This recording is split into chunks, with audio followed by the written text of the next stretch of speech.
The alarm screamed through the medical frigate like a wounded animal. Hyun-woo grabbed his emergency kit and ran toward the deployment bay. His boots hammered against the metal floor as other crew members rushed past him. The ship had picked up a distress signal near the Velron Nebula. There had been a battle here. Ships were destroyed. People were dying in the cold darkness of space. Medic Team 3, you're taking Pod 7, the dispatcher's voice crackled over his radio. We've got a damaged Keltharian scout ship at coordinates 5-9 Alpha. Life signs detected but fading fast. Hyun-woo's heart beat faster. Keltharian. The enemy. The empire they had been fighting for 3 years. But it didn't matter. Not to him. A life was a life, and his job was to save them all. He climbed into the small rescue pod with 2 other crew members. The pod launched from the ship with a violent jerk. Through the window, Hyun-woo could see the aftermath of battle. Broken ships floated like dead fish in water. Debris sparkled in the light of distant stars. Somewhere out there, people were waiting for help. Some would die before help arrived. The pod flew through the wreckage field. Hyun-woo checked his medical supplies again. Bandages, plasma injectors, bone repair foam, pain medication. Everything was ready. His hands were steady even though his mind was racing. There it is, the pilot said, pointing at a small ship ahead. The Keltharian scout vessel was spinning slowly. Its hull torn open in several places. Atmosphere leaked from the wounds, like blood. They docked with the damaged ship. The airlock hissed and opened. Hyun-woo went in first, his scanner in one hand and medical kit in the other. The inside of the ship was a nightmare. Red emergency lights flashed, smoke filled the air. Exposed wires sparked and spit electricity. Life sign ahead, his teammate said, reading her scanner. Weak. We need to hurry. They moved through the twisted corridors. Hyun-woo's light swept across the walls until he found the door to the cockpit. It was jammed shut. He and his teammates pulled at it together. Metal groaned. Finally, the door slid open just enough for him to squeeze through. The cockpit was worse than the corridor. A heavy metal beam had fallen from the ceiling. Under it, trapped and bleeding, was a Keltharian soldier, but not like the ones Hyun-woo had seen in training videos. This one was small, delicate even. She had russet-colored fur and a long tail. Her ears were pressed flat against her head in what Hyun-woo guessed was pain or fear. She looked like a fox from Earth, but she walked on 2 legs and wore a uniform. She was dying. Hold on, Hyun-woo said, even though he knew she probably couldn't understand him. He dropped to his knees beside her and opened his kit. Her eyes opened. They were amber, like honey in sunlight. They looked at him with confusion and terror. She tried to speak, but only blood came from her mouth. Don't talk, Hyun-woo said gently. I'm a medic. I'm here to help. He worked quickly. The scanner showed internal bleeding, broken ribs, a crushed leg, and severe burns on her arms and side. She should already be dead. Somehow, she was still holding on. His teammates called from the corridor. Hyun-woo, we found 2 more. Human casualties. We need to get them first. Hyun-woo's hands paused for just a second. The rules said to treat his own people first. The rules said enemy soldiers came last. The rules made sense in some ways, but when he looked at those amber eyes, scared and pleading, the rules seemed meaningless. Start treating them, he called back. I've got this one, but she's Keltharian. She's dying, Hyun-woo snapped. Now go help the others. I'll handle this. He heard his teammates leave. Then it was just him and the dying fox girl in the red emergency light. Hyun-woo injected her with a pain reliever first. Her body relaxed slightly. Then he started on the internal bleeding. The foam injector hissed as he pressed it against her side. The medical foam would expand inside her body and stop the bleeding long enough to get her to a real doctor. Next came the burns. He spread the biosynthetic gel over them carefully. His touch was gentle, despite the urgency. She whimpered, a sound that was more animal than human, and it broke his heart. Her leg was the worst problem. The metal beam had crushed it badly. He couldn't remove the beam without special equipment, but he could stabilize her. He wrapped her leg with compression bandages and gave her another injection to prevent shock. "You're going to make it," he told her, knowing she couldn't understand his words. But maybe she could understand his tone. "I promise. You're going to make it." He worked for 20 minutes. His hands moved with practiced efficiency. He had done this 100 times before for human soldiers. The anatomy was different, but the basics were the same. Stop the bleeding, stabilize the patient, keep them alive. Finally, her vital signs improved. Not much, but enough. Enough to give her a chance. Hyunwoo sat back, breathing hard. His hands were covered in her blood. It was darker than human blood. Almost purple. "We need to move," his teammate's voice came over the radio. "The ship's reactor is becoming unstable. 5 minutes max." "I need tools to free her leg," Hyunwoo said. "The beam." "No time. We have to go now." Hyunwoo looked at the fox girl. Her eyes were open again, watching him. Did she understand they were leaving? Did she know she would die here when the reactor exploded? He couldn't do it. He couldn't leave her. "Send me the cutting tools," he said into his radio. "I'm not leaving without her." "Hyunwoo, that's crazy. She's the enemy. Send the damn tools." 90 seconds later, his teammate tossed the plasma cutter through the door and ran. Hyunwoo grabbed it and started cutting through the metal beam. The plasma beam hissed and sparked. Sweat ran down his face. The ship shook around him. Warning sirens wailed. The beam fell away. The fox girl cried out in pain as her crushed leg was freed. Hyunwoo quickly wrapped it and lifted her as gently as he could. She was lighter than he expected. Her head fell against his chest. He ran.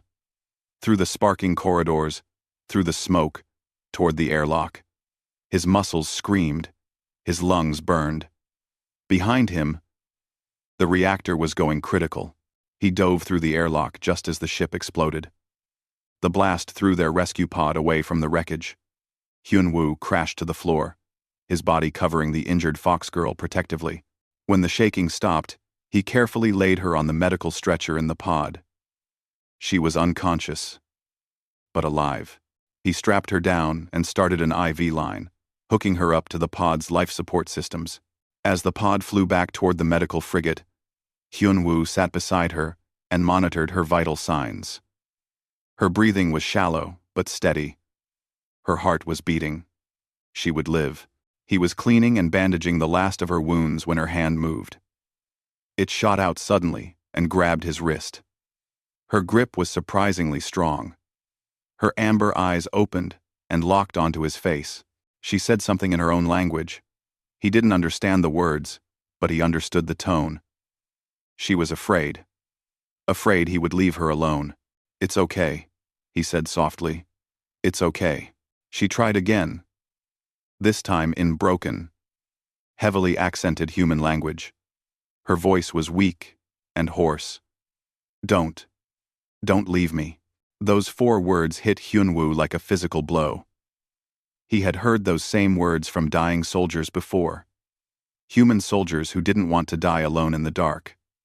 The fear was universal. The need for someone to stay was the same across species. Hyunwoo gently placed his other hand over hers. "I won't leave you," he promised. "I'll stay right here." Her eyes closed, and some of the tension left her body. Her hand stayed wrapped around his wrist. Hyunwoo sat with her for the rest of the flight back to the ship, holding her hand, keeping his promise. He didn't know her name. He didn't know if they would even be able to talk to each other. He didn't know what would happen when they reached the medical frigate. But none of that mattered right now. Right now, she needed someone to stay. And Hyunwoo had promised he wouldn't leave. 3 days had passed since the rescue. Hyunwoo walked through the medical bay, carrying a data pad with patient reports. He had checked on 12 patients that morning, but there was only one he really wanted to see. The fox girl was awake, Her bed was in a separate room with a security guard outside the door. Metal restraints held her wrists gently but firmly. It was protocol for enemy soldiers, even wounded ones. Hyunwoo nodded to the guard and entered. The fox girl's eyes immediately found him. Her ears, which had been flat against her head, perked up slightly. When she saw him, he had learned that meant she was feeling better. "Good morning," he said with a small smile. She said something in Keltharian. Her voice was stronger now, though still rough from the breathing tube she'd had for 2 days. Hyunwoo held up a small translation device. "This should help us talk. Can you say something?" She spoke again, and the device beeped. A mechanical voice said, "Where am I? Am I a prisoner? You're on a Terran medical ship called Harmony's Promise," Hyunwoo explained slowly, letting the device translate. "You're my patient. You were badly hurt in the battle."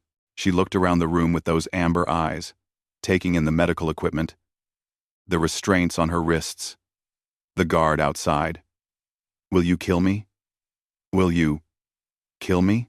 The question was so blunt it shocked him. "No. No. We don't kill our patients.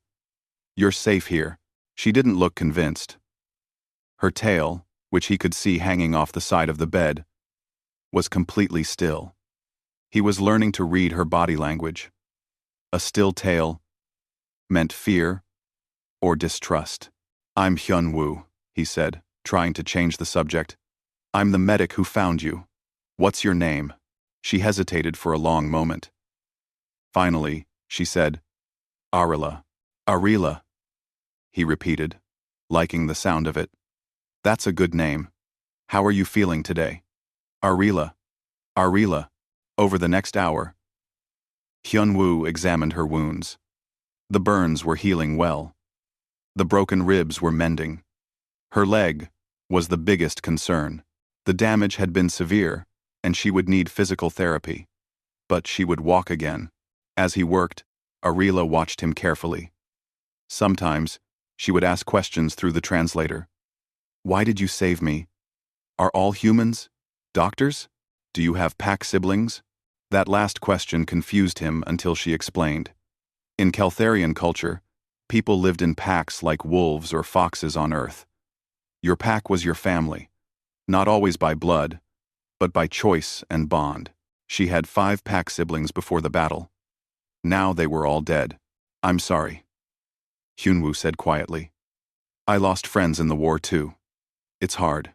I'm sorry." Arila's ears flattened again. "War is stupid. Everyone loses." "Yeah," Hyunwoo agreed. That became the first of many visits. Hyunwoo came to check on Arila 3 times a day, more than his other patients. He told himself it was because her injuries were more serious, but really, he just wanted to talk to her.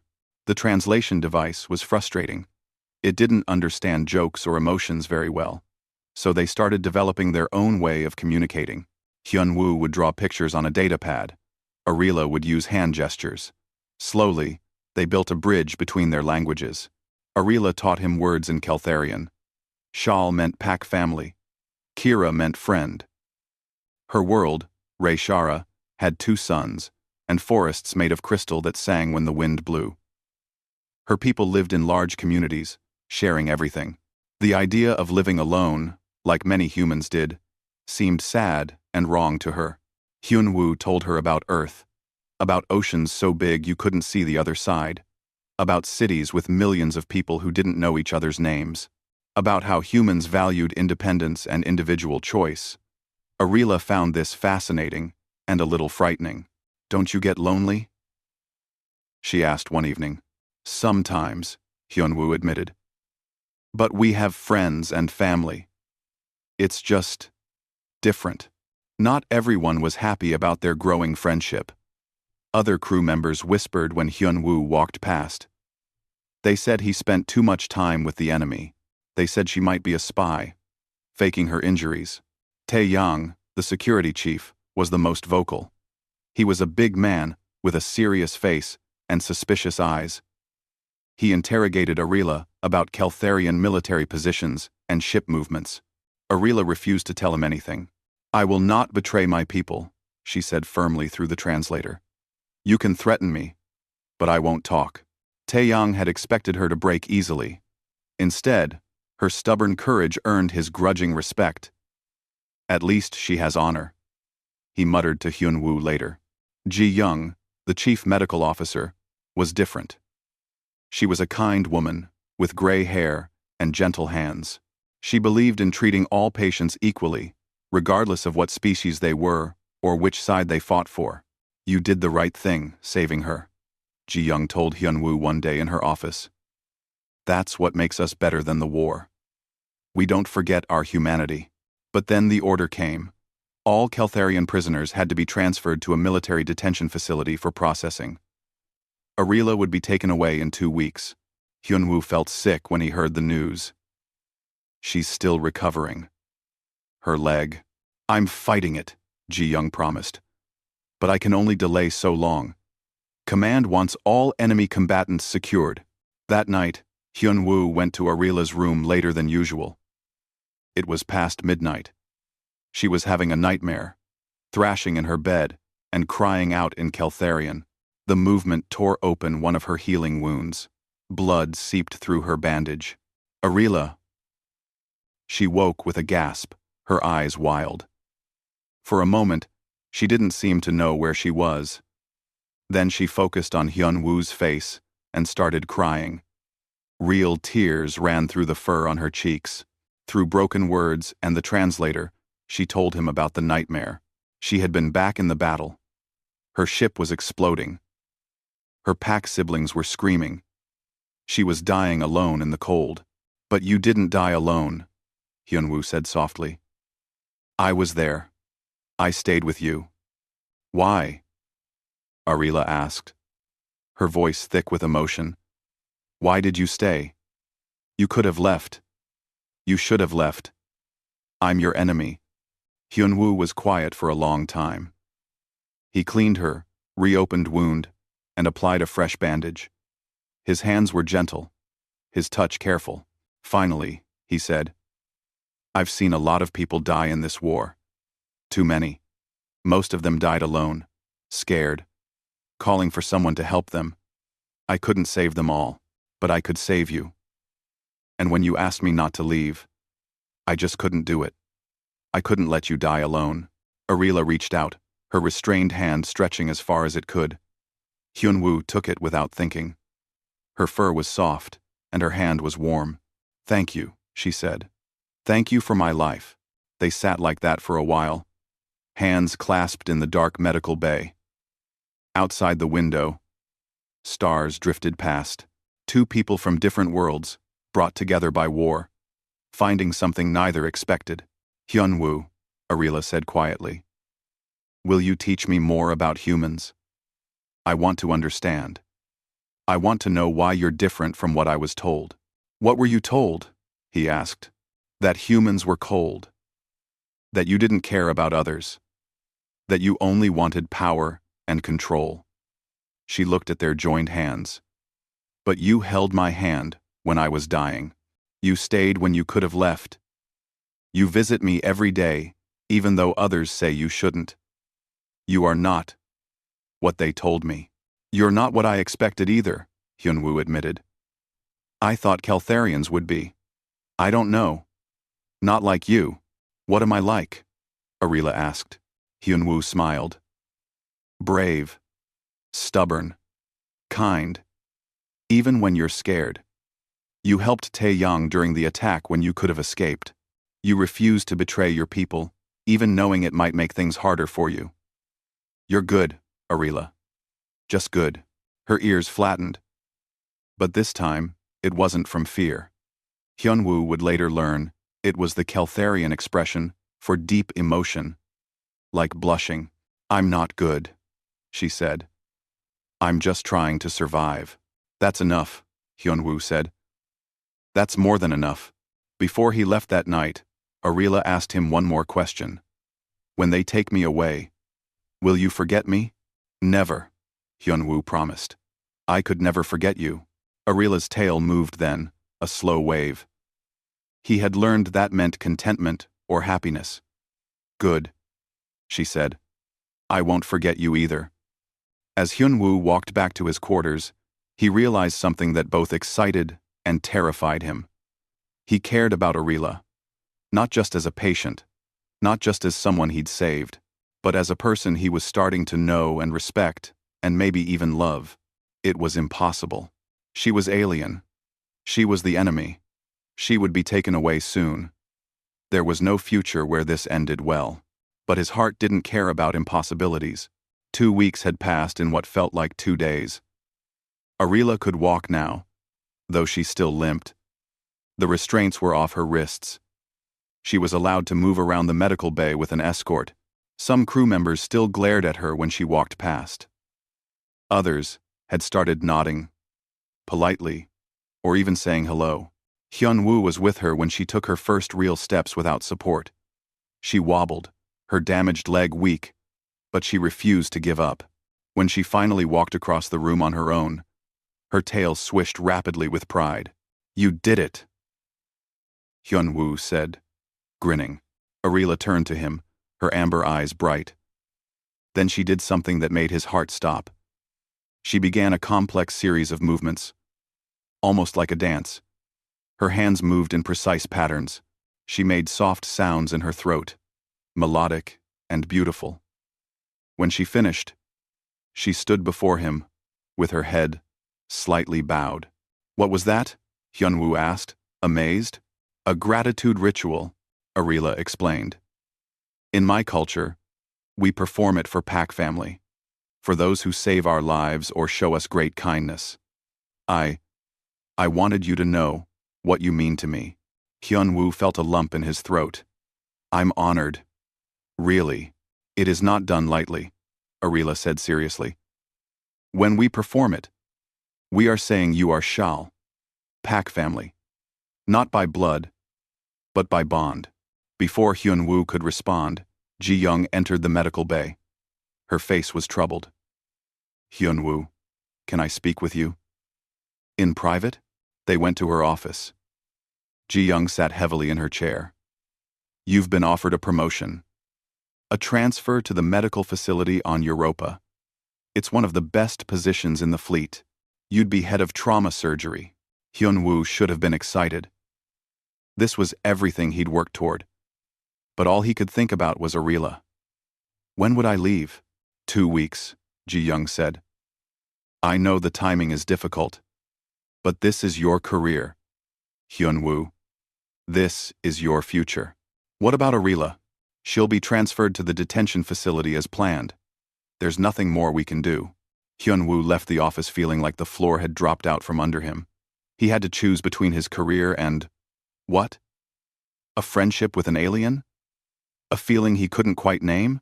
He didn't tell Arila about the promotion immediately. Instead, they continued their daily talks.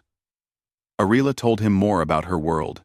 She described the crystal forests that sang in the wind, each tree making a different note. When the wind was right, the entire forest would play like a massive instrument. I miss the singing trees, she said wistfully.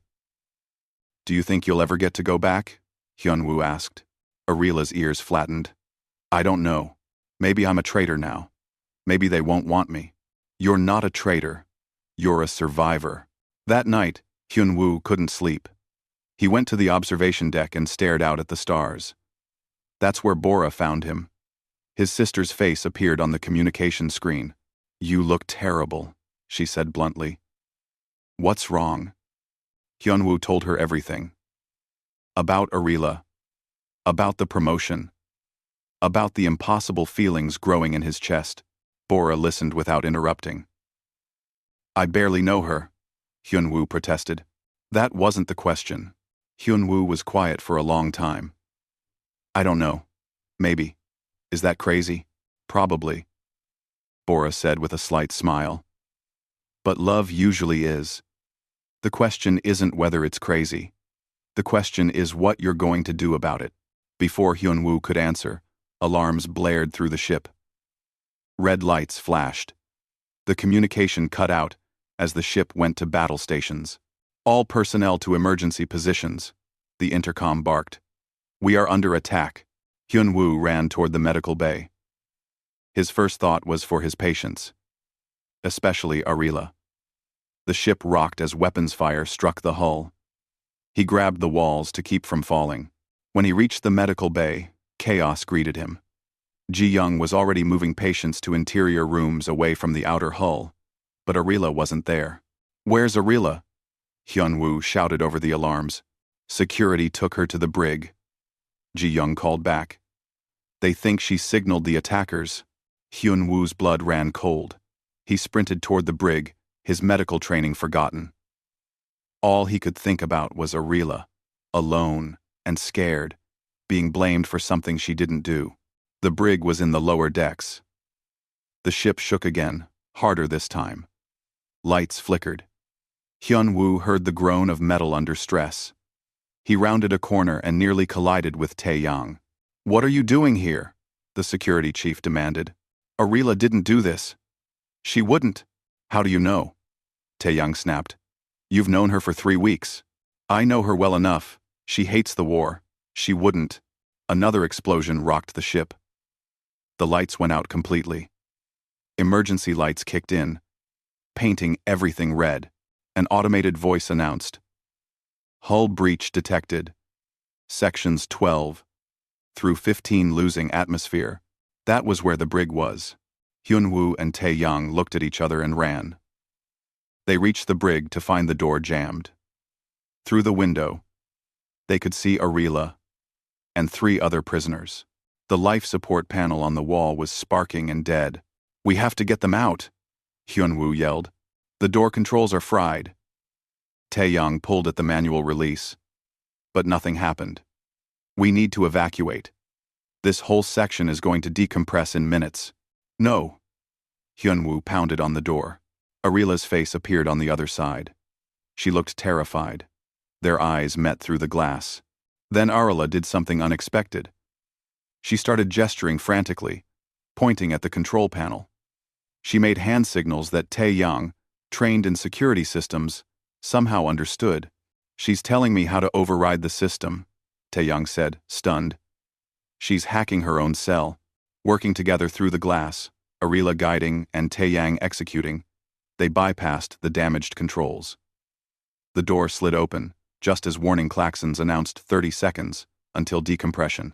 Everyone out, now, Tae-yang ordered. The other prisoners stumbled out.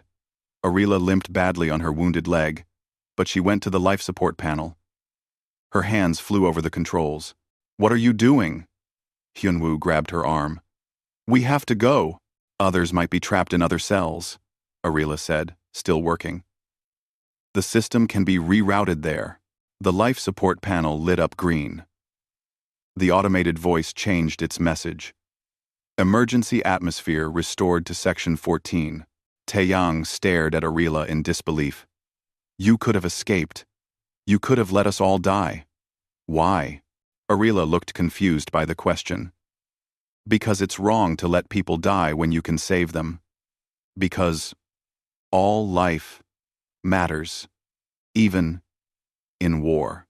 The attack ended 20 minutes later. The enemy ships were Keltharian, but they were rogue elements refusing to follow the peace talks. The Harmony's promise had been targeted because it was a medical ship, seen as weak. In the aftermath, Tae-yang filed a full report. He described how Arila had helped save lives, instead of escaping or letting her captors die. He recommended her for commendation and asylum. That evening, Hyun-woo found Arila back in the medical bay. She was being treated for injuries from when she'd stayed behind to fix the life support. Minor burns on her hands, nothing serious. You're either very brave or very stupid, Hyun-woo said, his voice rough with emotion. You could have died. So could you, Arila pointed out. You ran toward danger to reach me. That's different. How? Hyun-woo didn't have an answer. Instead, he carefully bandaged her burned hands. His touch was gentle, his fingers lingering perhaps longer than medically necessary. Hyun-woo, Arila said softly. Why do you look at me that way? What way? Like I matter. Like I'm more than just a patient or a prisoner. Hyunwoo stopped bandaging and met her eyes. Because you do matter. Because you're not just a patient. Because somewhere between saving your life and learning about singing trees, you became important to me. Arila's ears perked forward, her tail moving in slow waves. Yes, Hyunwoo said. We feel it too. Is that what this is? This feeling in my chest when I see you? I think so. They sat in silence for a moment, hands almost touching. Then Arila asked, What happens now? When they take me away? I don't know, Hyunwoo admitted. But I do know one thing. I'm not taking that promotion. I'm not leaving until I know you're safe. You can't give up your future for me. You're part of my future now, Hyunwoo said simply. I don't know how yet. I don't know if it's even possible. But I'm not giving up on you. Arila's ears flattened in that way he now knew meant deep emotion. My people have a saying, the pack that hunts together survives together. I think it means we're stronger when we don't face things alone. And imported. And Lester. And imported. On Savin. We have something similar. No one left behind. Good sayings, Arila said, her tail wrapping unconsciously around Hyunwoo's wrist. Let's follow them. Let's follow them. Outside the medical bay window, stars drifted past. Two people from different worlds, drawn together by war and bound by something stronger than hate. The future was uncertain. The obstacles were massive. But for the first time in weeks, Hyunwoo felt hope. The Peace Summit was held on Axiom 7, a massive space station in neutral territory. Ships from dozens of species filled the docking bays. Diplomats, generals, and politicians crowded the corridors. Everyone was there to witness the potential end of the Terran-Keltharian War. Hyunwoo walked beside Arila through the station. She wore simple civilian clothes now, instead of her military uniform. Her leg still had a slight limp, but she moved with dignity and grace.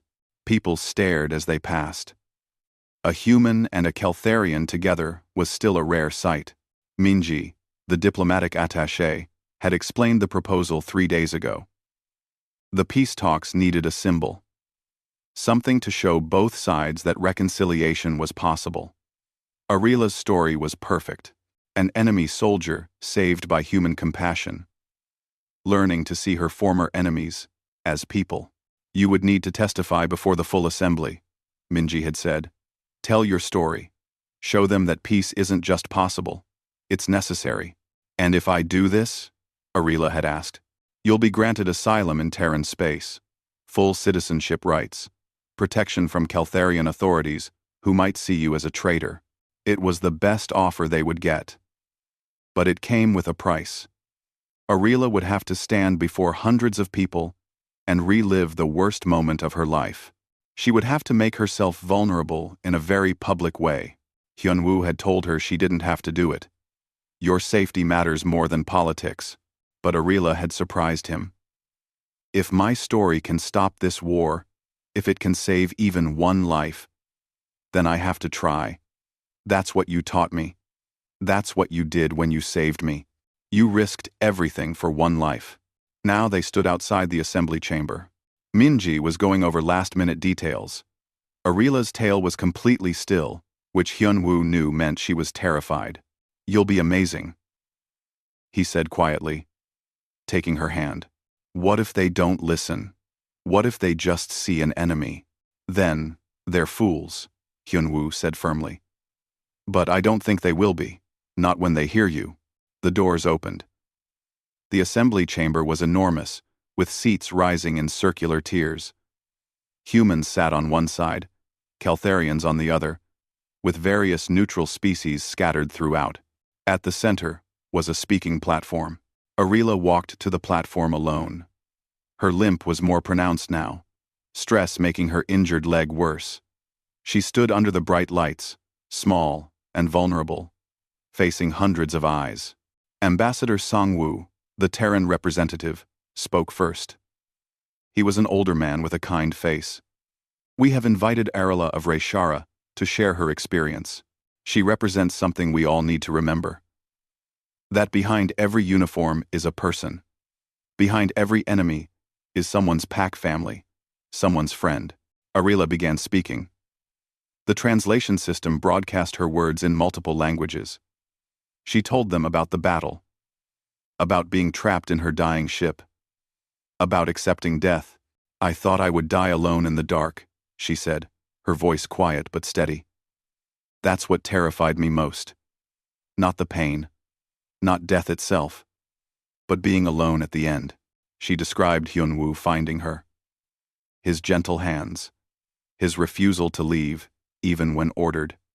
The moment when he held her hand and promised to stay. "I was taught that humans were monsters," Arila continued.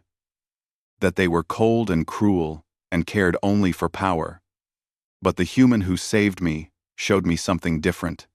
He showed me compassion, courage, kindness, even toward an enemy." Her eyes found Hyunwoo in the crowd. "He gave me life when war said I deserved death.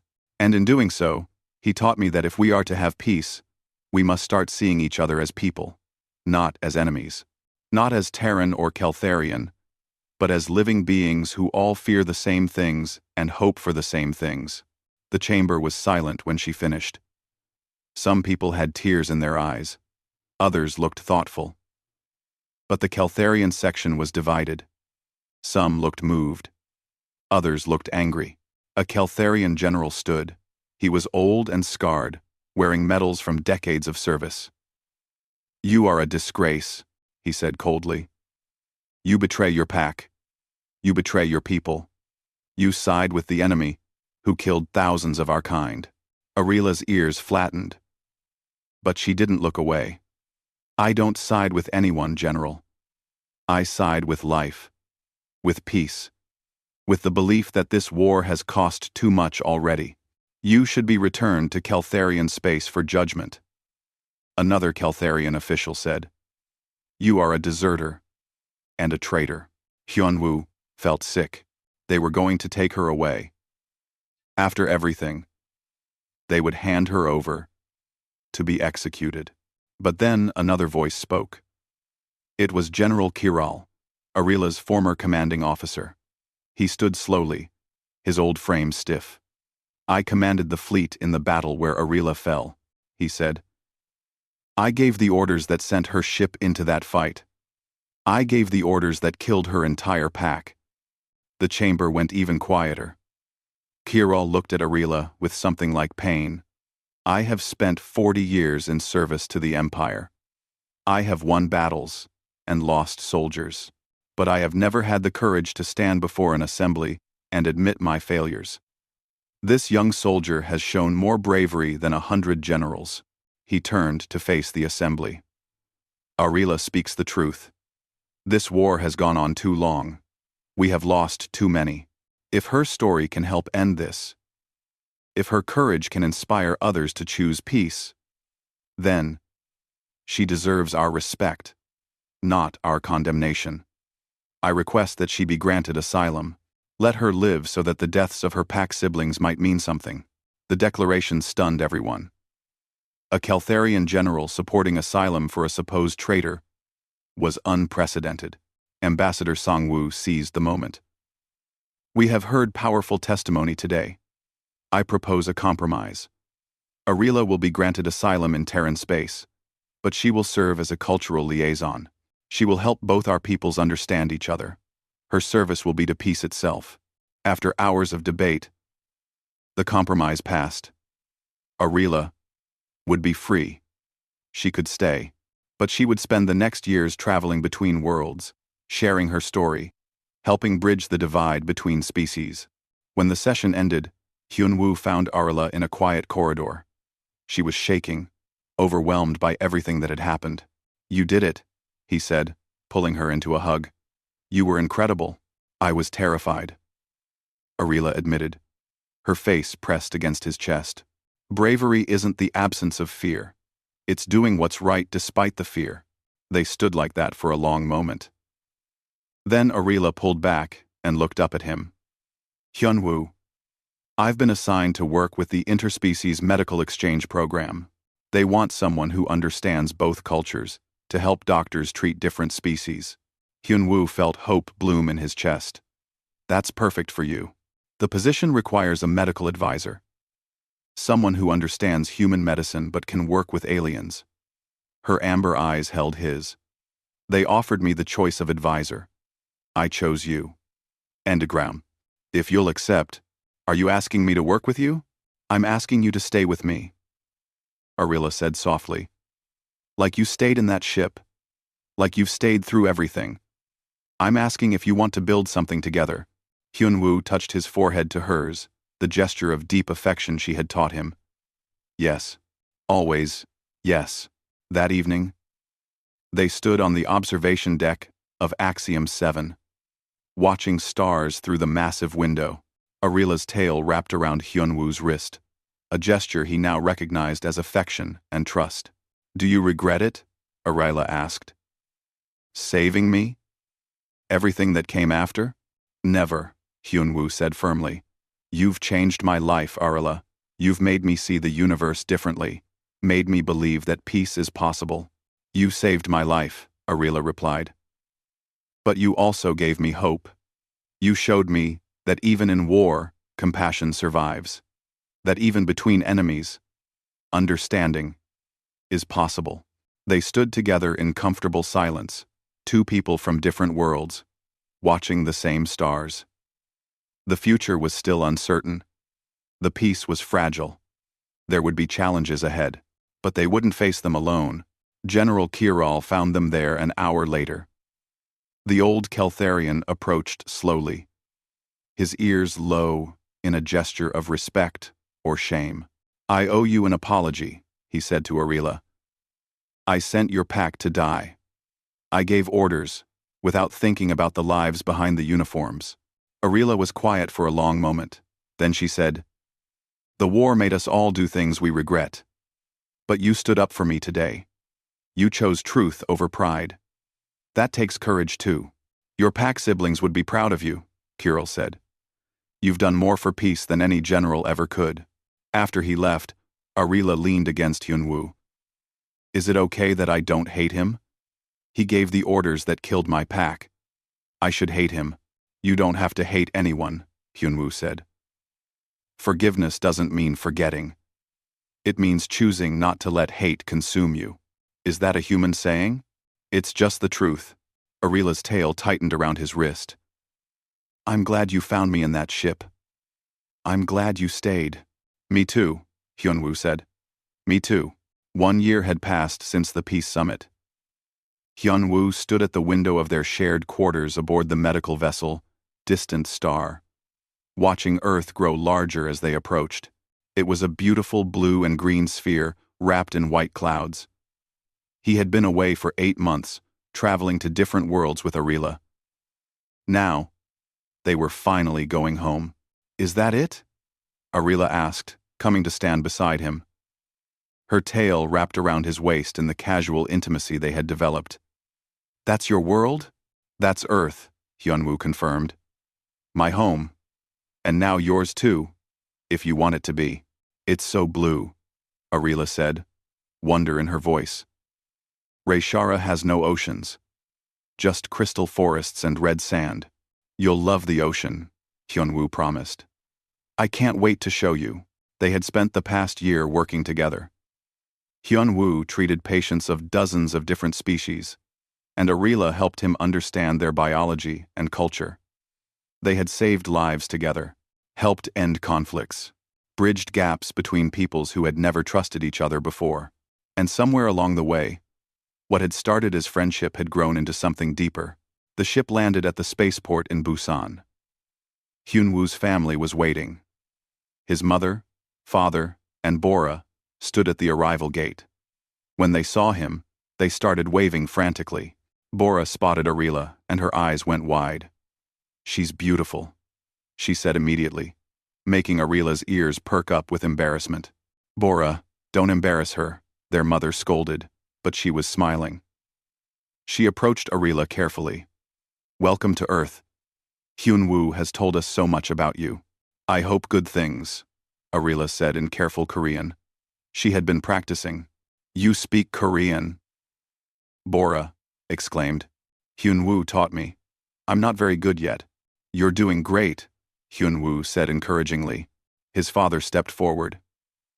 He was a quiet man, not given to emotional displays, but he bowed respectfully to Arila in the traditional way. Thank you for taking care of my son. And for letting him take care of you. Arila didn't know how to respond to that. In Keltharian culture, there was no equivalent gesture. But then, she remembered something Hyunwoo had taught her. She reached into her bag and pulled out a small crystal, no bigger than her palm. It glowed faintly with inner light. This is from Reshara, she said, offering it to his mother. In my culture, we give these to Pak family, to say that we accept them as our own. Hyunwoo's mother took the crystal with tears in her eyes. Pak family? That means we're family to you? Yes, Arila said simply. Hyunwoo is my Pak, so you are too. They spent 3 days in Busan. Hyunwoo showed Arila everything. The city streets crowded with people. Markets full of food she had never seen. Temples with their distinctive curved roofs. But what she wanted most was to see the ocean. On the 3rd morning, they went to Haeundae Beach. It was early, before the crowds arrived. The sun was just rising over the water, painting everything gold and pink. Arila stopped at the edge of the sand, staring. It's so big, she whispered. It goes on forever. Asna, come on, Hyunwoo said, taking her hand. The water's safe. I promise. They waded in together. The water was cold, making Arila's fur stand on end. She clutched Hyunwoo's hand tightly, her tail wrapped around his arm. A small wave came, and she jumped back with a startled yip. It's okay, Hyunwoo laughed. It's just water. Water doesn't move like this on my world, Arila protested, but she was smiling too. They stayed at the beach for hours. Arila gradually got used to the waves. By afternoon, she was wading in up to her waist, delighting in the feeling of water moving around her. Her fur was soaked and would take hours to dry, but she didn't care. Look at the sunset, she called to Hyunwoo. The sun was sinking into the ocean, painting the sky in shades of orange and purple. We don't have these on Reshara. Our suns set at different times. Hyunwoo watched her more than the sunset. Her fur caught the golden light. Her eyes shone with joy. Her tail moved in those slow waves that meant happiness. She was the most beautiful thing he had ever seen. Arila, he said quietly.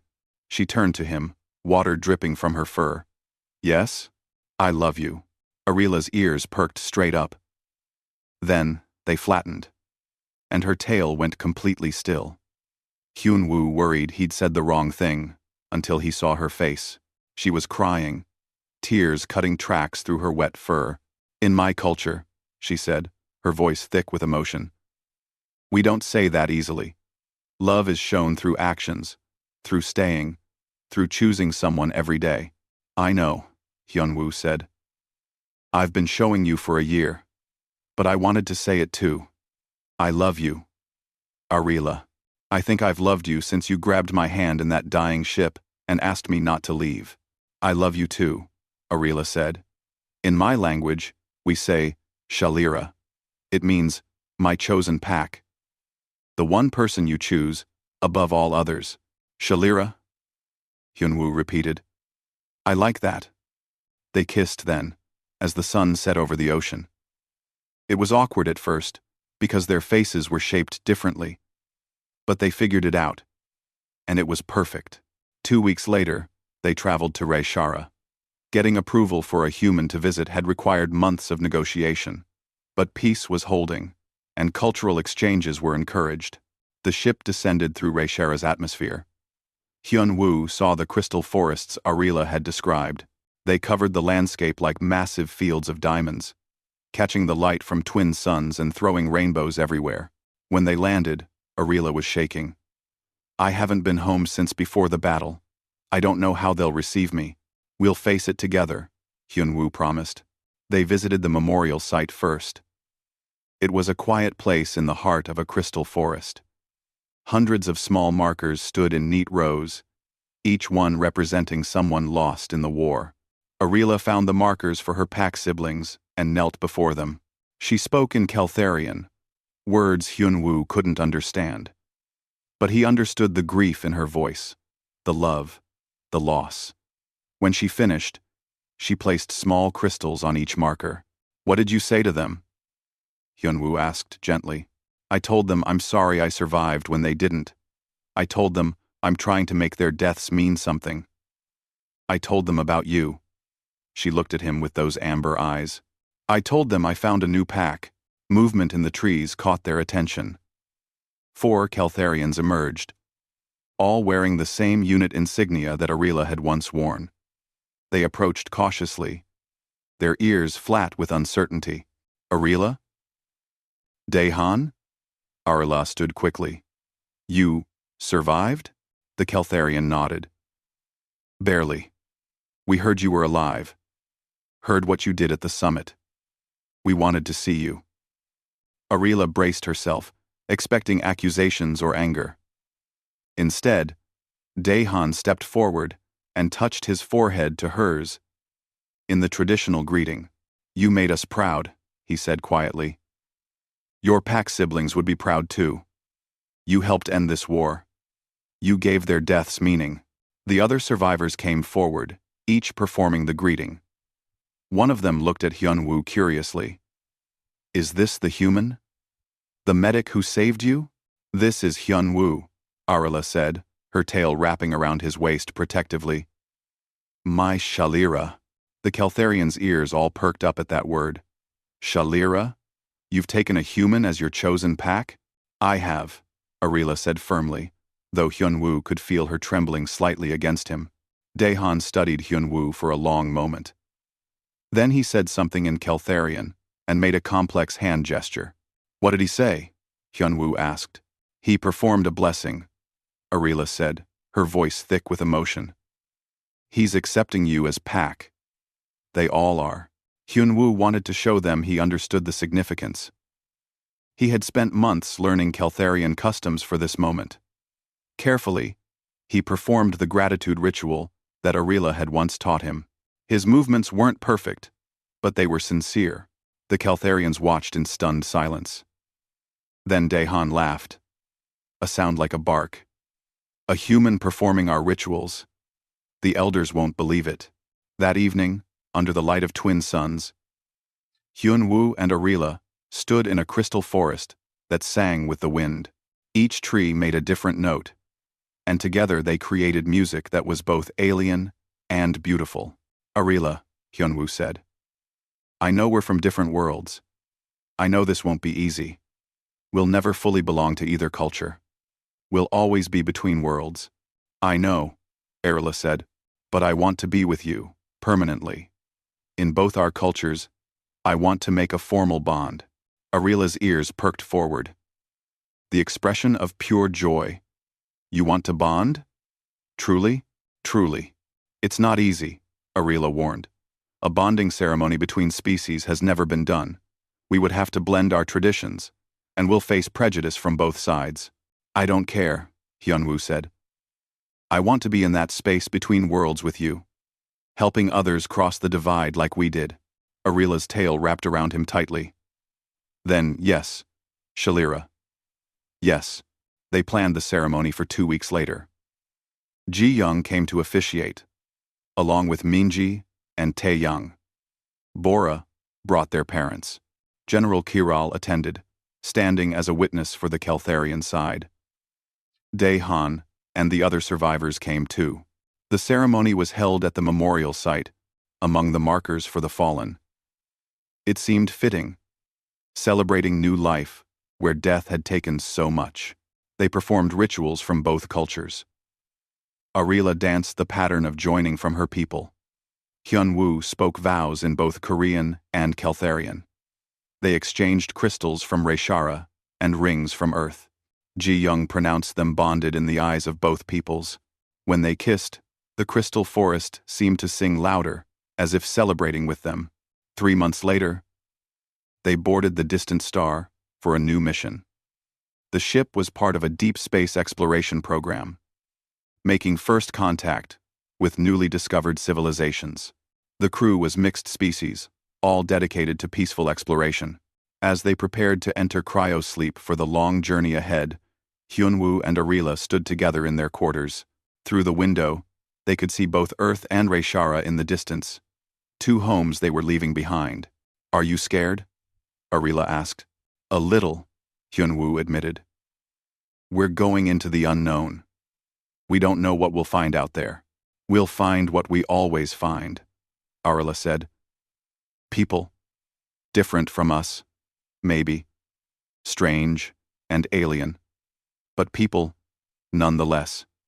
And we'll do what we do best. We'll help them. We'll bridge the gaps. We'll show them that differences don't have to mean enemies." Hyunwoo took her hand. "Together. Always together," Arila agreed, her tail wrapping around their joined hands. They entered the cryosleep pods side by side. As the cold sleep took them, Arila's hand found Hyunwoo's one last time. She whispered the words that had started everything. The words that had changed both their lives. "Don't leave me. Never," Hyunwoo whispered back. "Never alone again." 20 years later, the Interspecies Medical Academy on Axiom 7 had grown into one of the most prestigious institutions in known space. Students from hundreds of species learned there. They studied medicine, diplomacy, and cultural understanding. In the center courtyard stood a statue. It showed a human medic and a Caltharian soldier, hands clasped. The inscription was written in multiple languages. From enmity, understanding. From understanding, peace. From peace, hope. Students touched the clasped hands for good luck before exams. It had become tradition. Most didn't know the real story behind the statue. They didn't know about the battle in the Velron Nebula, about the dying fox girl who grabbed a human's hand and begged him not to leave, about the medic who stayed when he could have left, about the impossible love that grew from that moment. But some of the older professors remembered. They had been there. They had watched Hyunwoo and Arila build bridges between worlds. They had seen how one act of compassion could ripple out and change everything.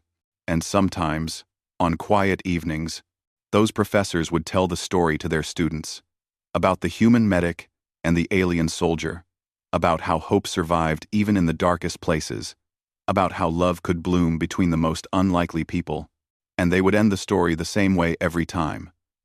They went into the unknown together, and they showed us that we're never truly alone if we choose to stay for each other. The students would listen, touched by the tale. Then they would go back to their studies, preparing to go out into the universe themselves, ready to heal, ready to help, ready to build bridges, just like Hyunwoo and Arila had taught them.